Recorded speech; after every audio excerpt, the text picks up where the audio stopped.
भी दे या संकट भी दे तो उसको कैसे ग्रहण करे,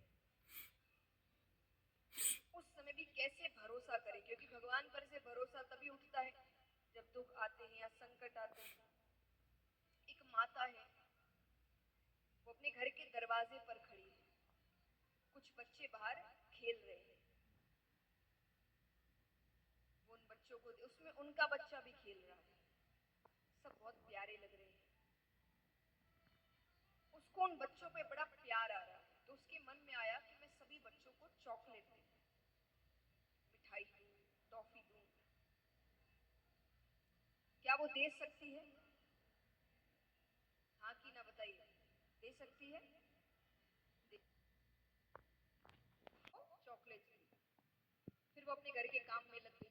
थोड़ी देर बाद फिर देखने आती है कि बच्चे क्या कर रहे हैं, तो उसने आकर देखा बच्चे बड़ी शैतानी कर रहे हैं, शैतानी बने बहुत बदमाशी, उसको गुस्सा आ रहा है कि कैसी हरकतें कर रहे बच्चे। उसको इतना गुस्सा आया कि उसके मन में आया कि मैं सभी बच्चों को एक एक थप्पड़ मारूं। वो मार सकती है? वो सब बच्चों को थप्पड़, वो किस बच्चे को मार सकती है? अपने बच्चे को, वो सिर्फ अपने बच्चे को मार सकती है। तो चॉकलेट यानी सुख, वो तो भगवान सबको ही देते हैं, आपको भी देते हैं, हमको भी देते हैं, सबको देते हैं। लेकिन थप्पड़ यानी दुख, ये भगवान सिर्फ उसको मारते हैं जिसको अपने बच्चा जैसा समझते हैं। क्योंकि थप्पड़ मतलब क्या होता है, आपने कोई गलती करी, उसकी सजा मिली, है ना? ऐसा ही है ना? माँ बाप इसीलिए डांटते हैं या कभी कभार हाथ उठा देते हैं, ऐसा थोड़ी कि बैठे बैठे बोर हो रहे हैं घर पे, क्या करें, चलो बच्चों को मारते हैं, ऐसा थोड़ी है। तो भगवान भी ऐसा थोड़ी कि ऊपर बैठे बैठे बोर हो रहे हैं, क्या करें, चलो सबको दुख देते हैं। नहीं, हम कोई गलती करते हैं, उसकी सजा मिलती है, तो वो सजा एक थप्पड़ की तरह है। और सजा अगर मिलेगी तो हम प्रायश्चित करेंगे, अपनी गलती मानेंगे, तो हम सुधर ही तो रहे हैं। तो सजा माने भगवान का थप्पड़ है, पर वो थप्पड़ तभी मारेंगे जब आपको अपना बच्चा समझेंगे कि जल्द से जल्द सुधरे, इसको समझ में आए कि ये क्या गलती कर रहा है। तो अगली बार जब भी दुख आए तो भगवान पर क्रोधित मत होना, उनको धन्यवाद करना कि कम से कम अपना बच्चा तो समझा। और फिर याद करना कि ऐसी क्या गलती करी है हमने जिसकी सजा मिली, कुछ ना कुछ तो किया होगा। भगवान ऐसे ही तो किसी को संकट देते नहीं, दुख देते नहीं, कोई ना कोई गलती तो की होगी, उसकी सजा मिली है। तो इस प्रकार धर्म की चर्चा होती है। अब यहाँ पर राजा परीक्षित दान के बारे में पूछते हैं कि मुझे ये बताइए कि दान कब करना चाहिए, किसे करना चाहिए। सुखदेव जी कहते हैं कि ऐसे तो दान किसे भी करो, कभी भी करो, बहुत फल मिलता है, लेकिन कुछ दिन होते हैं जब आप दान करें तो आपको विशेष फल प्राप्त होता है। जैसे 2 आयन होते हैं, उत्तरायण दक्षिणायन, तब आप दान करें तो आपको विशेष फल प्राप्त होता है। अक्षय तृतीया के दिन आप दान करें तो आपको बहुत फल प्राप्त होता है। आपके घर में किसी का जन्म हो तब आप दान करें तो आपको बहुत फल प्राप्त होता है। या किसी की मृत्यु हो जाए, आप तब दान करें तो बहुत फल प्राप्त होता है। लेकिन दान भी सुपात्र को करो, जिसको सच में जरूरत है। कुपात्र को दान करोगे तो वो उल्टा पड़ जाएगा। कुपात्र माने किसी ऐसे को आपने पैसे दे दिए या कुछ भी दे दिया जिसका वो गलत इस्तेमाल कर रहा है, तो वो जो भी गलत काम कर रहा है उसका पाप आपको चढ़ेगा, क्योंकि पैसे किसने दिए। इसलिए दान कभी भी कुपात्र को नहीं करना। जिसको सच में जरूरत है, आपके दिए हुए पैसे उसके जीवन में एक बदलाव लेकर आ सकते हैं, उनको दान करिए। जिनकी वजह से, आपकी वजह से जिनके जीवन में खुशियां आ जाए, उनको एक नया जन्म मिल जाए, उनको दान करिए। वो दान बहुत महत्व रखता है। अब यहाँ पर राजा परीक्षित पूछते हैं कि प्रभु ऐसा कभी हुआ है कि किसी पशु को भगवान ने दर्शन दिए? जरूर हुआ है। कब हुआ? वो बताते हैं त्रिकूट नामक एक पर्वत था, उसके पास एक सरोवर बहता था। उस सरोवर में गजेंद्र नामक हाथी आया करता था। हाथी भी कैसा? सफेद हाथी, अत्यंत सुंदर और इतना शक्तिशाली कि उसके सुगंध से शेर डर कर भाग जाए। सिर्फ सुगंध से। वो अपने परिवार के साथ क्रीड़ा करने आता है। अब वो सूंड में कभी पानी भरकर बच्चों पे फेंके, बच्चे कूदने लग जाए, कभी पानी लेकर पत्नी पर फेंके, पत्नी शर्मा जाए। तो वो परिवार के साथ अपनी क्रीड़ा कर रहे हैं। उसी पानी में, सरोवर में एक ग्राह आता है। ग्राह यानी मगरमच्छ। वो आकर गजेंद्र के पैरों को पकड़ता है। अब जैसे ही पैरों को पकड़ा, गजेंद्र सोचे ये इतना सा ग्राह मेरा क्या बिगाड़ लेगा, मैं इतना बड़ा, इतना शक्तिशाली। अब देखिए, जैसा मैं कहती हूँ, हर कथा में एक सीख है, एक सार है। यहाँ पर गजेंद्र यानी हम और ग्राह यानी काल, मृत्यु। मृत्यु हमेशा पहले पैरों को पकड़ती है। पैरों में दर्द रहने लग गया है, ज्यादा ऊंचा चढ़ा नहीं जाता, घुटनों में दर्द रहने लग गया है, इसका मतलब काल ने पैरों को पकड़ लिया है। अब सुधर जाओ। पर हम कौन हैं? हम कौन हैं? गजेंद्र। ये मेरा क्या बिगाड़ लेगा? अब यहाँ पर गजेंद्र पानी का पशु नहीं है, ग्राह पानी का पशु है। तो जैसे जैसे वो पानी में जा रहा है, उसकी शक्ति थोड़ी कम होती जा रही है और ग्राह की शक्ति बढ़ती जा रही है। वो खींच रहा है, खींचते खींचते खींचते बीच मझधार में लेकर जाता है। अब गजेंद्र डूबने लगा। तो अपनी पत्नी को पुकारता है, अरे मेरी रक्षा करो, मेरी मदद करो, मैंने तुम्हारे लिए क्या नहीं किया। पत्नी कहे, मदद तो कर दूं, लेकिन क्या पता आपकी मदद करने आऊं, आपके पैर छोड़कर मेरे पैर पकड़ ले। मैं नहीं आ सकता। बच्चों से कहा, तुम तो मेरी सहायता करो, तो तुम्हारे लिए मैंने अपने सपने त्याग दिए।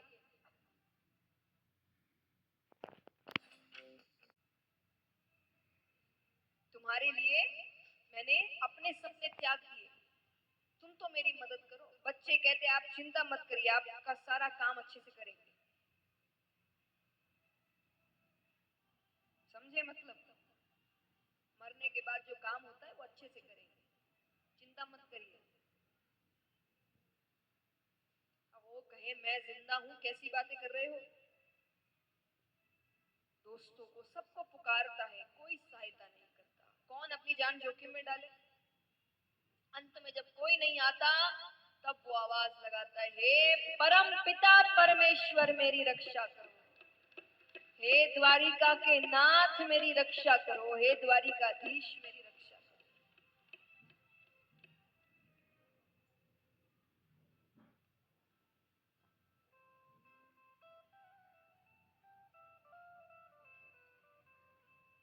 जल पीवन हेतु गयो सिंधु के किनारे, कि जल पीवन हेतु गयो सिंधु के किनारे, ग्राह पकड़ लियो गजराज आज मझधारे।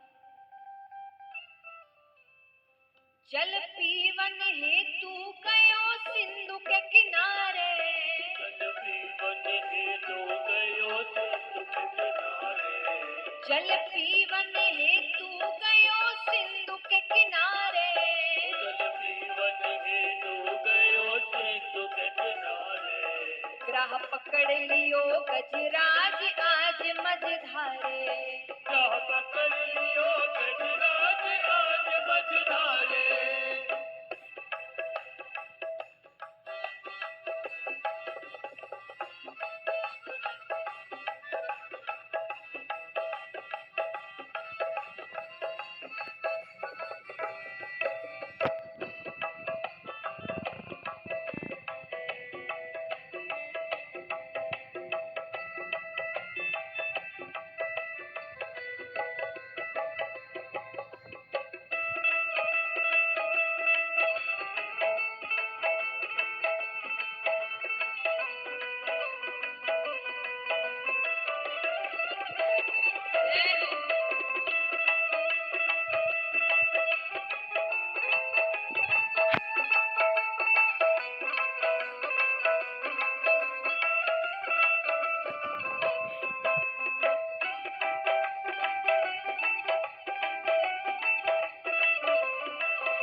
ऐसा नहीं है कि उसने खुद ने कोशिश नहीं की, वो बहुत देर तक लड़ा है। भयो चार प्रहर को युद्ध बीच जलधारे, भयो चार प्रहर को युद्ध बीच जलधारे, भयो चार प्रहर को युद्ध बीच जलधारे, भयो चार प्रहर को युद्ध बीच जलधारे, पल पल खींचत है ग्राह सिंधु मझधारे, पल पल खींचत है ग्राह सिंधु मझधारे, पल पल खींचत है ग्राह सिंधु मझधारे, पल पल खींचत है ग्राह सिंधु मझधारे।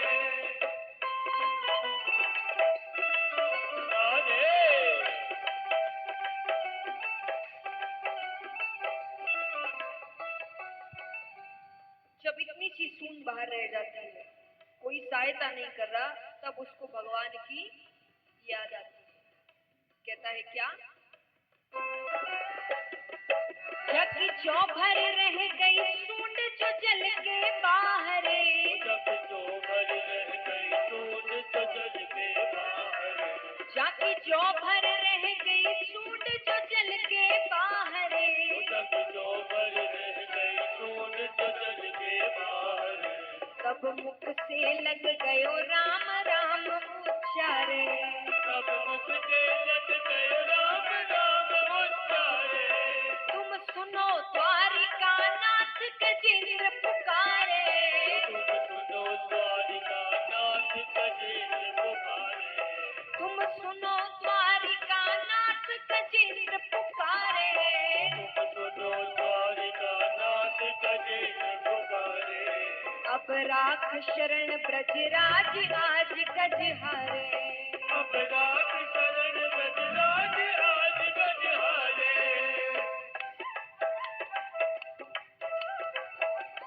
अब वो भगवान को पुकारते हैं। मध्य रात्रि का समय होता है, भगवान सो रहे हैं। सुनी काची नींद में टेर चौक प्रभु जागे, काची नींद में टेर चौक प्रभु जागे, सुनी काची नींद में टेर चौक प्रभु जागे, काची नींद में टेर चौक प्रभु जागे, हुए व्याकुल दीनानाथ करुण तज भागे, हुए व्याकुल दीनानाथ करुण तज भागे। करुण तज भागे मतलब भगवान विष्णु भगवान की सवारी क्या है? गरुड़। तज माने छोड़ देना। उनको इतनी तकलीफ हो रही है वो आवाज सुनकर गजेंद्र की कि उनको लग रहा है गरुड़ भी धीरे जा रहा है, तो भगवान उसको छोड़कर पैदल दौड़ते हैं। सुनी काची नींद में टेर चौक प्रभु जागे, काची नींद में टेर चौक प्रभु जागे, हुए व्याकुल दीनानाथ गरुड़ तज भागे, हुए व्याकुल दीनानाथ करुण तज भागे। अब भगवान जाने लगते हैं तो लक्ष्मी जी उनको रोकती है। लक्ष्मी जी कहती है हर भक्त के लिए खुद ही जाते हैं, मध्य रात्रि का समय है, थोड़ा आराम करिए, किसी सेवक को भेजिए। लक्ष्मी जी कहती है क्या? लक्ष्मी जी पकड़िया चरणन शीश नवा करे, लक्ष्मी जी पकड़ा चरणन शीश नवा करे, लक्ष्मी जी पकड़िया चरणन शीश नवा करे, लक्ष्मी जी पकड़ा चरणन शीश नवा करे, प्रभु सिर पर आधी रात जाओ सुस्ता करे, प्रभु सिर पर आधी रात जाओ सुस्ता करे। कल मैंने आपको बताया था एक घड़ी मतलब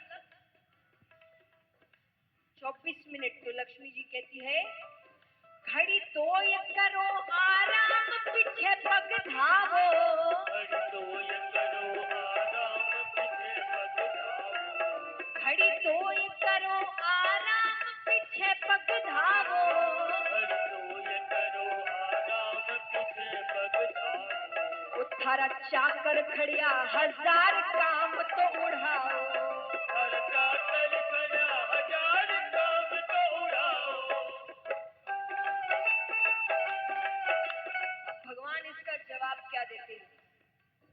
माता ने कहा कि 2 घड़ी सो जाइए, उसके बाद आप जाइएगा, तब तक किसी सेवक को भेज दीजिए। भगवान कहते हैं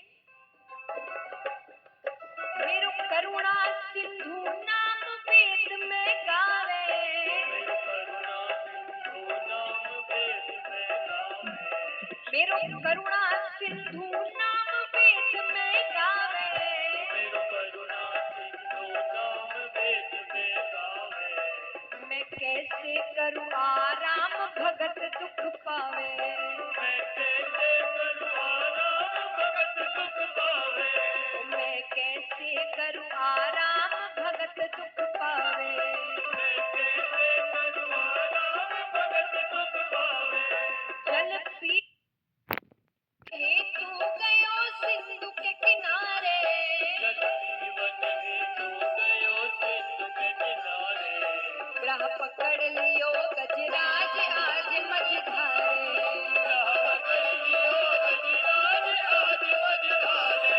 ग्रह पकड़ लियो गजराज आज मझधारे, ग्रह पकड़ लियो गजराज आज मझधारे। वो भगवान को पुकारता है, भगवान आते हैं, सुदर्शन चक्र फेंकते हैं, ग्रह का उद्धार करते हैं और गजेंद्र को अपने साथ अपने धाम लेकर आते हैं। अब धाम लेकर आए तो वहां पर ग्रह पहले से बैठा हुआ है। अब गजेंद्र कहे प्रभु इसके कारण तो पूरी कहानी हुई और ये मेरे से पहले आकर बैठा है। भगवान कहते हैं ऐसे तो इसे नरक लोक ही जाना था, पर इसने जब मेरे भगत के ही चरण पकड़ लिए तो मुझे इसे अपने धाम ही लेकर आना पड़ा। बोलिए भक्तन भगवान की। भगवान के स्वरूप के बारे में बताया गया। अब चलते हैं सुखदेव जी के अवतार की कथा की ओर। ऐसे तो अलग अलग शास्त्रों में अलग अलग ढंग से